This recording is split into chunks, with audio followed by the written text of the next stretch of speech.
Hello everyone, कैसे हो आप सब। उम्मीद है कि आप सब बहुत अच्छे होंगे। आप सबका हमारे चैनल पर स्वागत है। अगर आप पहली बार हमारे चैनल पर आए हैं तो सब्सक्राइब कर लीजिए और अपने दोस्तों से भी शेयर कीजिए ताकि अदर स्टूडेंट्स को भी हेल्प मिल सके। आज की हम अपनी क्लास में इंटरनेशनल इकोनॉमिक्स से रिलेटेड जितनी भी इम्पोर्टेंट थ्योरी हैं उन सबको कवर करेंगे। इससे पहले हमने माइक्रो इकोनॉमिक्स और मैक्रो इकोनॉमिक्स से रिलेटेड जितनी भी इम्पोर्टेंट थ्योरी थी हमारे एग्ज़ाम के पॉइंट ऑफ व्यू से सबको कवर कर लिया है, तो आप वे भी अपनी क्लास को अटेंड कर लीजिए। साथ ही आप अपने पेन कॉपी को साथ लेकर बैठे था और आप साथ के साथ नोट कर डाउन करते रहे ताकि आप बाद में रिवीजन कर सकें। तो चलो हम स्टार्ट करते हैं। फर्स्ट है हमारी एब्सोल्यूट कॉस्ट एडवांटेज थ्योरी जो कि एडम स्मिथ द्वारा दी गई थी 1776 में। सेकंड है कंपैरेटिव कॉस्ट थ्योरी जो कि रिकार्डो द्वारा दी गई थी 1817 में। मॉडर्न थ्योरी इंटरनेशनल ट्रेड की जो कि एक्सलर एंड होलिन द्वारा 1919 में दी गई थी। परचेजिंग पावर पेरिटी थ्योरी है जो कि गोस्टो केजल द्वारा 1920 में दी गई थी। इसी के साथ हम अपनी नेक्स्ट थ्योरी पर चलते हैं। नेक्स्ट है अपॉर्चुनिटी कॉस्ट थ्योरी जो कि हर्बलर द्वारा दी गई थी 1933 में। स्टॉपलर सैमुअल्सन थ्योरी जो कि स्टॉपलर एंड सैमुअल्सन द्वारा 1941 में दी गई थी। फैक्टर प्राइस इक्विलाइजेशन थ्योरम 1948 में।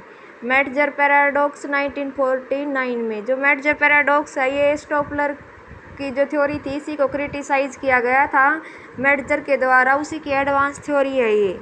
अब जो हमारा एग्ज़ाम हुआ था रिसेंटली 28 अगस्त को यूजीसी नेट इकोनॉमिक्स का, उसमें यहाँ से क्रोनोलॉजी में पूछा गया था ये स्टॉपलर सैमुअल्सन वाली, फैक्टर प्राइस, मेटजर पैराडॉक्स और इसी के साथ लोएंटिफ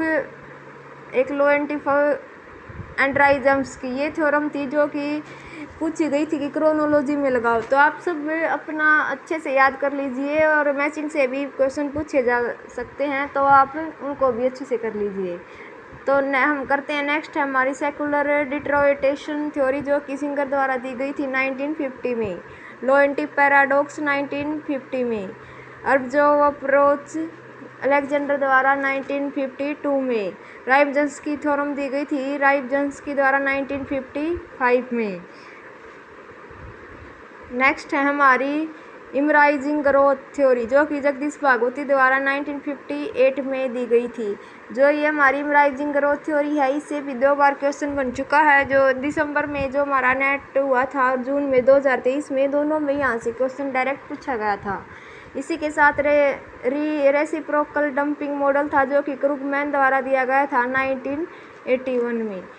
हमारी इंटरनेशनल से रिलेटेड ये सभी थ्योरी आज हमने कवर कर ली हैं। बस इतनी ही थ्योरी करनी है जो कि हमारे एग्ज़ाम के पॉइंट ऑफ व्यू से इम्पोर्टेंट हैं, तो आप सब इनको अच्छे से कर लीजिए। अगर आपको हमारी क्लास अच्छी लगती है, अच्छे से समझ आता है तो हमारे चैनल को सब्सक्राइब कर लीजिए और अपने दोस्तों के साथ शेयर कीजिए और अपना फीडबैक देना न भूलें। चलो दोस्तों, मिलते हैं हम अपनी नेक्स्ट क्लास में। तब तक हंसते रहिए, पढ़ते रहिए और मुस्कुराते रहिए। Thank you.